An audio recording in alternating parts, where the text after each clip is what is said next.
Okay, that was pretty much my every other day run to the post office. This batch was pretty much all dust collection shoots, but normally it's a wide range of all kinds of stuff. Also, I hope that montage turned out okay. That was really awkward to shoot, like flying drones over roads and parking lots and then having to go back and drive and get it and land it, and then also filming in public areas. Super weird. But I do have something I want to talk to you guys about, but for that, let's go back to the shop. So yeah, as you could probably tell by the thumbnail, I'm unemployed. My last day at my full-time job was about a week ago, so I am officially living every 8-year-old's dream, and that is to be a full-time YouTuber. What this really means is that I'm going into business for myself, and growing YouTube is a big part of that. Now, if you've been watching the channel for a while, you know that I've been saying for years that I don't have any plans on doing this full-time. I've said from the beginning, and I still stand by it, I have no intention of doing this full-time, replacing my career or my income. I just kind of do this for fun, but I also enjoy the business side of it. Do you ever see yourself quitting your day job to be a full-time YouTuber? So I get this question a lot, whether I want to quit and go full-time with YouTube. When I first started, I didn't think it was possible. Now I know it's possible, but I just don't have the desire to do that. The last thing I want is for Shop Nation to turn into a job. Is there a point at which the channel could be your full-time gig, or does that even interest you at this time? This is a question I get a lot, especially because I do those income videos at the end of every year. I can't say that I've never thought about it, but if I really am honest with myself, I can't really see doing this full time as being enjoyable for me. So yes, I've thought about it.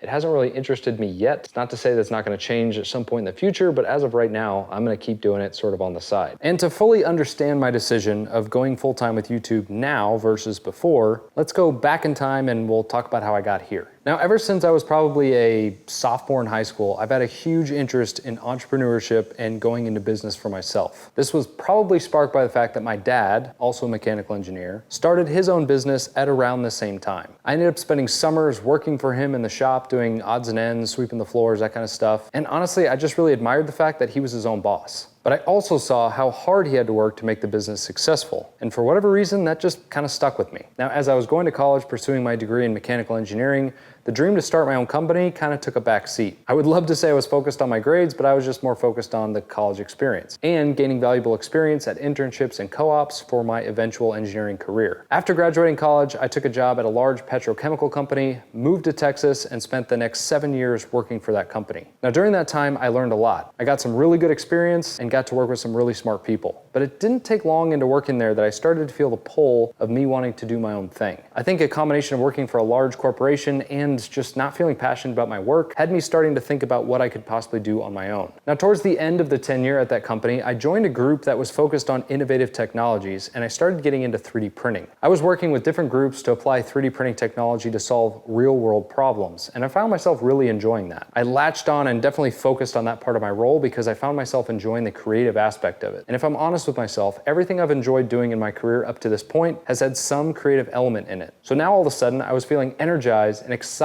about growing the 3D printing technology within the company. And this is also exactly the same time that I launched this channel, back around September 2017. Now, it was truly awful content, but we gotta start somewhere, right? Now, keep in mind that just before getting into the 3D printing aspect at work, I had never touched a 3D printer. Couldn't even tell you how to turn it on. So I spent all of my time learning about them and absorbing as much information as possible. And in my research, I came across this really cool young startup called Markforged. And it was with their 3D printers that we were able to do some really cool things at work with 3D printed parts that otherwise just wouldn't belong in a chemical plant. Doing such cool things, in fact, that Markforged invited me to speak as a customer at their annual partner summit. So I went and spoke at the event and met a lot of the young engineers behind the company. And the first thing I realized was that the energy level of this place was way different than what I was used to. It felt like everyone was united in building something, and I wanted to be a part of that. So shortly after that event, I put in my notice at the corporate job and went to go work for a Boston-based startup. Now, I spent the next 2 years working as a strategic applications engineer for them, and I had the most fun of any job I've ever had. I was constantly challenged to solve really hard problems and apply them to real-world situations. So again, engaging that creative side of my brain. And it was all great, except for one thing. I didn't feel as though I was empowered to pave my own way. Because remember, I've always had this pull to kind of like do my own thing. And although Markforged was a ton of fun and I got to use the creative side, I really wanted to feel like I was running my own business. And that's frankly just not the case when you're a pre-sales engineer at any company. And also for context, two major things were happening during this time. Number one is we had our first kid, and number two is the YouTube channel started to kind of take off a little bit. I found myself wanting to spend more and more time doing cool projects because now I had a family motivating me to succeed even more. So I made the very tough decision to leave Markforged, change gears, and pursue a career in sales. I figured I could leverage my technical background and experience to sell technical stuff, like CNC equipment. After all, I love working with small companies and machine shops that are doing cool things and solving tough problems. And as a bonus, the money was a lot better. Plus, I felt like I was running my own little business, which was one of the biggest reasons I chose to pursue a career in sales in the first place. Honestly, life was good, but again, there was one void left open, and that was problem solving and innovation. You see, in an attempt to fix the void of one job, I created a void in another. I honestly really missed that part of my job, and I felt myself starting to use my YouTube channel to kind of scratch that itch. So as the YouTube channel continued to grow, an old colleague reached out from my Markforged days who is now at a different startup. So thinking that would be the ultimate solution and fulfill the creative itch that I've kind of always had, I jumped ship and went back to the startup life. And it wasn't too long into that role that I knew something wasn't right. I was feeling less motivated and engaged than I ever had in my career. And I was feeling a bigger and bigger percentage of my time and focus being shifted towards YouTube. Now, the company I went to work for and the people were great, but deep down I knew this wasn't where I was supposed to be. It didn't feel fair to me that I was only giving this new company about half of my focus, so I spent a lot of time reflecting on what I wanted, what would make me happy, what would be best for my family, what motivated me. And we ultimately decided that we should give YouTube a shot. So not too long ago, I put in my notice, and my last day was about a week ago. Now, I'm a big believer in things happening for a reason, and at first I thought maybe I made a mistake, leaving my prior sales role to enter this one. But I truly think it happened for a reason and was the final push for me to finally go out on my own. After all, this is what I've wanted since I was 16 years old. It was time I listened to myself and take a leap of faith. Now, as I've already shown, I didn't really think this was going to be my path. The percentage of my focus seems to be growing towards YouTube no matter what I do. Now, maybe it's because I see the viability of it supporting my family, or at least the trajectory to do so. Or maybe I see it as a stepping stone to something more. But the bottom line is, I've got to try it. You see, for me, YouTube isn't really the end game. YouTube is a mechanism to get me to the end game. I've got big, hairy, audacious goals that I want to tackle, and a lot of it centers around bringing products to market. And I'm doing that at a really tiny scale, like with the dust collection chutes that I'm making for this saw, as well as some other saws that I'm developing. But really, that's just the beginning. And I'm pretty freaking excited about the future. The last thing I want is to go through life wondering, what if? And I'm still young enough at 34 years old that if it doesn't work out, I'll just go get a job. So yeah, that's how I got here. And funny enough, one of the things I'm worried about the most is when people innocently ask, what do you do for a living? To which I'll say, marketing. All right, so what does that mean for the future of the channel? Well, a heck of a lot more focus right off the bat. I've got 2, potentially 3 pretty large projects coming up that I want to do this year. The first one is a kind of camp house shed at the back corner of our property. I've mentioned this before. It's going to be a dedicated outbuilding that's going to be a shed, but on steroids. I want to make it look really cool. It's going to have hardscapes, fire pit, TVs, music, all that kind of stuff. So I'm hoping to tackle that this summer. And then right after that, I've got a new workbench build series, the long-awaited full-size job site table saw workbench. Got to think of a better name than that. But I'm finally done with the design, and I am freaking pumped about this thing. This is like the coolest workbench I've ever designed. And before you say anything, I know I don't need another workbench. My shop is full. I'm gonna be giving it to somebody. Yeah. So stick around for that. And then finally, the last project, which I'm gonna try and do in the winter because it's an indoor project, is totally renovating our basement. So there's a little miniature kitchen down there, a kind of chill area, a fireplace. I wanna redo all of it. And I possess none of those skills. So a lot of learning and just a big project for me. But sprinkled in there, of course, will be a ton of more shop organization and shop greatness dedicated projects. So I'm kind of excited because I now have a lot of time to start planning and doing more than I could before, but it's also extremely scary because the amount of interactions and views now kind of directly correlates to how much food my kids eat and how much private insurance I can buy. But I honestly kind of like the fact that it's scary because I think it's going to motivate me. So I've got quite the journey ahead of me. And if you want to show support, just watch the videos, like the videos, and comment when you can. And if there's something that I sell that you want, maybe buy it. If you want to be notified for this tidal wave of content that's coming, smash the subscribe button if you're not already, and leave a comment down below on what you'd like to see me tackle now that I have all this free time. So just before posting this video, I found out today, with the yesterday when you're seeing this, that my uncle Ron passed away. He was hands down one of the most influential people in my life when it came to making stuff. And I don't know, I felt compelled to talk about it because he had such a big impact on my life. And actually, if I think about it, on my decision to do this, I actually talked to him a couple weeks ago on the phone and told him that what I was doing, and he was really excited about it. He loved the fact that I was going to do it. By the way, he is an avid Shop Nation watcher. He's watched every one of my videos multiple times. Funny story, I went back to visit them earlier this year, and I'm so glad I did, because he was still in a position where he could go places. We got to piddle around his garage. We went to one of his friends' houses, and they showed me his whole shop, and it was really good. I felt like I got to spend some really good quality time with him.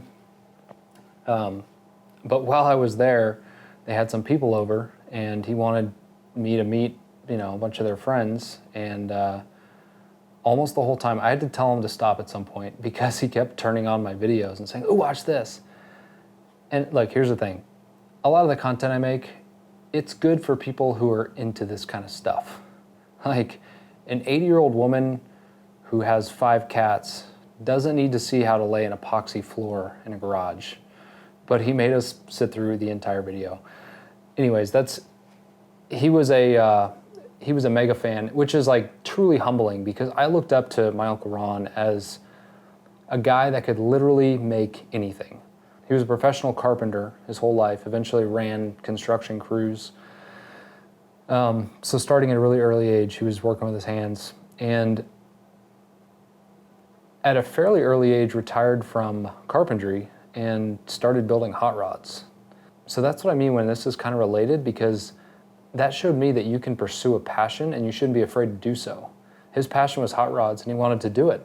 So he quit his job and started up building hot rods, and made it in some hot rod magazines, built a dragster, did a lot of really cool stuff. And I remember as a kid visiting his shop and just being in awe of not only what he could do, but what he was doing with his free time.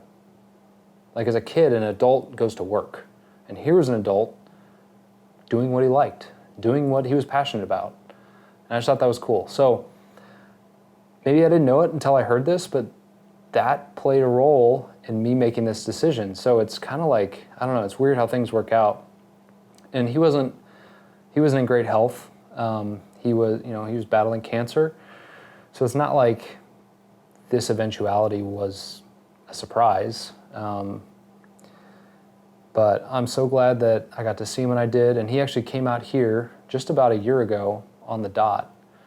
Took a road trip from California. Him and my aunt drove out here, visited family along the way, and they stayed with us in Ohio. And we got to spend some really cool time together. And I'm so glad that they came for that, because I truly felt like we got to hang out and not have to, deal with what he was going through. I know it was hard for him. There were several times when I knew he was hurting or he was uncomfortable, and it was important for him to come out. And they asked his doctor before if he should go, and the doctor said no, but if you can, go. So anyway, meant a lot that they would make the trip out here to see us. I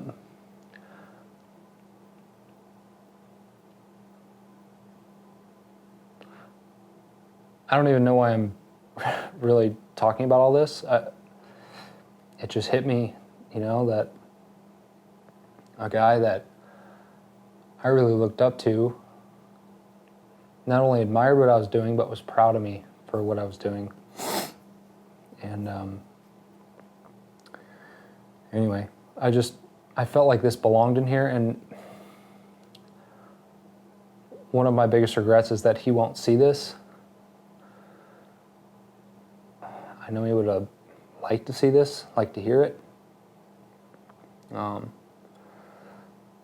don't know, my aunt's going through a tough time right now, so maybe this helps her.